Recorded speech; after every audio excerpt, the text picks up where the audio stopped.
أعوذ بالله من الشيطان الرجيم.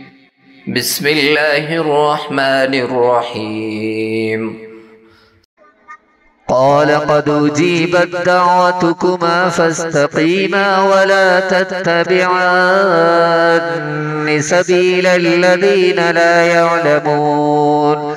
وجاوزنا ببني إسرائيل البحر فأتبعهم فرعون وجنوده بغيا وعدوا حتى إذا أدركه الغرق قال آمنت أنه لا إله إلا الذي آمنت به بنو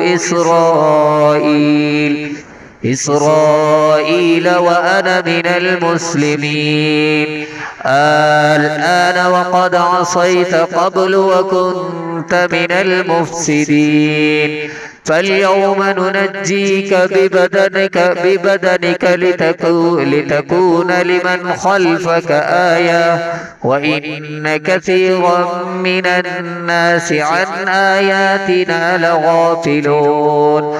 ولقد بوأنا بني إسرائيل مبوأ صدق ورزقناهم من الطيبات فما اختلفوا حتى جاءهم العلم إن ربك يقضي بينهم يوم القيامة فيما كانوا فيه يختلفون.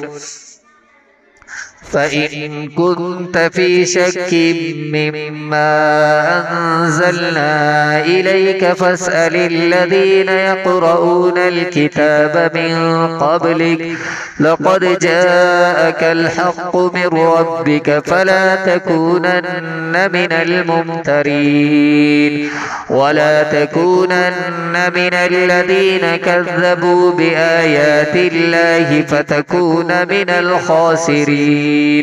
إن الذين حقت عليهم كلمة ربك لا يؤمنون ولو جاءتهم كل آية حتى يروا العذاب الأليم.